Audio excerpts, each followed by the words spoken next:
Hello friends, ओम श्री गणेशाय नमः। आप सभी का स्वागत है आपके अपने यूट्यूब चैनल पर। फ्रेंड्स, आज हम आपको इस वीडियो में बताने जा रहे हैं नवरात्रि पर कन्या पूजन की विधि और कन्याओं को क्या उपहार देने चाहिए।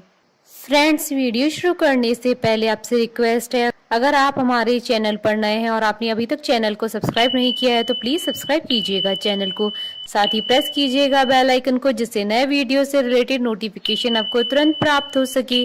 और वीडियो पसंद आने पर वीडियो को लाइक और शेयर जरूर कीजिएगा और कमेंट बॉक्स में जय माता दी जरूर लिखिएगा। नवरात्रि में कन्या पूजन का विशेष महत्व माना जाता है। बिना इसके नवरात्रि पूजा या व्रत पूरा नहीं माना जाता है। नवरात्रि में मां दुर्गा की विधि विधान से पूजा कर अष्टमी तथा नवमी की तिथि के दिन 9 कन्याओं का पूजन कर उन्हें भोग लगाया जाता है।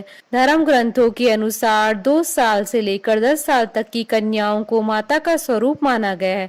नवरात्रि में आप 1 से लेकर 9 कन्याओं का पूजन कर सकते हैं। 1 कन्या की पूजा से ऐश्वर्य की प्राप्ति होती है, 2 कन्या की पूजा से भोग और मोक्ष, 3 कन्या की पूजा से धर्म अर्थ व 4 की पूजा से राज्य पद, 5 की पूजा से विद्या, 6 की पूजा से 6 प्रकार की सिद्धि और 7 की पूजा से राज्य, 8 की पूजा से संपदा और 9 की पूजा से पृथ्वी के प्रभुत्व की प्राप्ति होती है। कन्या पूजन अष्टमी या नवमी किसी भी दिन किया जा सकता है।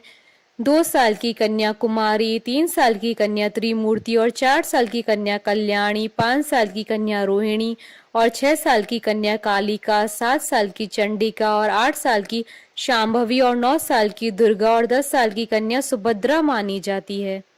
नवरात्र के दौरान सभी दिन 1 कन्या का पूजन होता है, जबकि अष्टमी और नवमी पर 9 कन्याओं का पूजन किया जाता है। 2 वर्ष की कन्या के पूजन करने से घर से दुख और दरिद्रता दूर हो जाती है। 3 वर्ष की कन्या के पूजन से घर में धन धान्य की भरमार रहती है, वहीं परिवार में सुख और समृद्धि आती है। 4 साल की कन्या के पूजन से परिवार का कल्याण होता है, वहीं 5 वर्ष की कन्या के पूजन से व्यक्ति रोग मुक्त रहता है। 6 साल की कन्या के पूजन से विजय और विद्या और राज्य योग मिलता है और 7 साल की कन्या के पूजन से घर में ऐश्वर्य की प्राप्ति होती है और 8 साल की कन्या के पूजन से सभी कार्यों में विजय मिलती है और 9 साल की कन्या के पूजन से शत्रुओं का नाश होता है और साध्य कार्य भी पूरे हो जाते हैं और 10 साल की कन्या के पूजन से भक्तों के सारे मनोरथ पूर्ण होते हैं।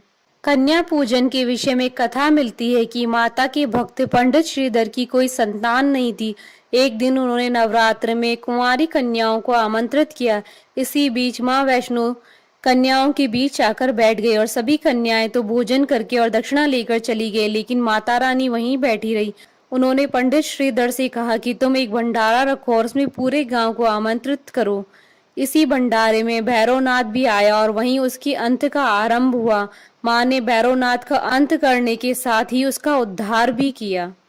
फ्रेंड्स, अब आइए जानते हैं कन्या पूजन की विधि। कन्या पूजन के लिए कन्याओं को 1 दिन पहले सम्मान के साथ आमंत्रित करें। खासकर कन्या पूजन के दिवस ही कन्याओं को यहाँ वहाँ से एकत्रित करके लाना उचित नहीं होता है। गृह प्रवेश पर कन्याओं का पूरे परिवार के साथ पुष्प वर्षा से स्वागत करना चाहिए।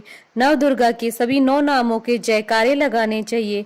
कन्याओं को आरामदायक और स्वच्छ स्थान पर बैठाकर सभी के पैरों को स्वच्छ पानी या दूध से भरे थाल में पैर रखवाकर अपने हाथों से उनके पैर धुलाने चाहिए। पैर छूकर आशीष लेना चाहिए और कन्याओं के पैर धुलाने वाले जल या दूध को अपने मस्तिष्क से लगाना चाहिए। कन्याओं को स्वच्छ और कोमल आसन पर बैठाकर पैर छूकर आशीर्वाद लेना चाहिए। उसके बाद कन्याओं को माथे पर अक्षत फूल कुमकुम लगाना चाहिए।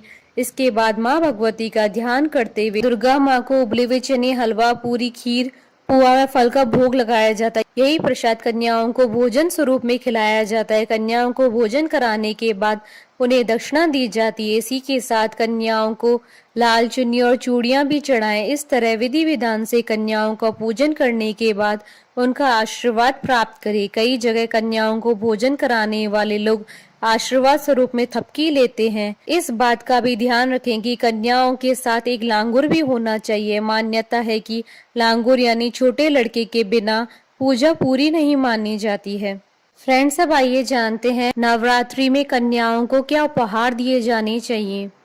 नवरात्रि में जब भी कन्याओं को भोजन के लिए बुलाएं तो उन्हें श्रद्धा पूर्वक श्रृंगार सामग्री भेंट की जा सकती है। क्योंकि उन कन्याओं में देवी भगवती का ही वास माना जाता है, लिहाजा माँ को श्रृंगार का सामान उपहार में दिया जा सकता है। मान्यता है कि इससे माँ प्रसन्न होती है और सुख और समृद्धि व सौभाग्य का आशीर्वाद देती है। छोटी छोटी कन्याओं को पढ़ाई लिखाई का कोई भी सामान दिया जा सकता है जो उनके लिए उपयोगी भी साबित हो। उनकी उम्र के लिहाज से कोई भी किताब, कॉपी, पेंसिल, रंग दिए जा सकते हैं जिसे वो प्रसन्नता से ग्रहण करेंगी। ऐसी मान्यता है कि जब भी कन्याओं को विदा किया जाता है तो उन्हें चावल दिए जाते हैं। शादी के बाद भी विदाई के दौरान लड़की को हाथ में चावल देकर ही विदा किया जाता है। इसलिए माना जाता है कि नवरात्रि में जब बाल कन्याएं घर में आए तो उन्हें चावल उपहार स्वरूप दिए जा सकते हैं। इससे आपका घर धन धान्य से भरपूर रहेगा और घर में संपन्नता बनी रहेगी। चांदी का सिक्का देना भी कन्याओं को काफी शुभ माना जाता है, लेकिन अगर सामर्थ्य न हो तो कन्याओं को इच्छा अनुसार 5, 11, 21 या 101 रुपए भी दिए जा सकते हैं। माँ को लाल रंग अति प्रिय है, इसलिए बाल कन्याओं को भोजन के बाद लाल रंग के वस्त्र उपहार में दिए जा सकते हैं। खास तौर पर लाल रंग की चुनरी, जिसे ओढ़कर वो कन्याएं काफी प्रसन्न होती हैं। इससे श्रद्धालुओं को माँ का आशीर्वाद प्राप्त होता है। हमारे साथ इस वीडियो में अंत तक बने रहने के लिए आपका धन्यवाद। ओम श्री गणेशाय नमः। जय माता दी।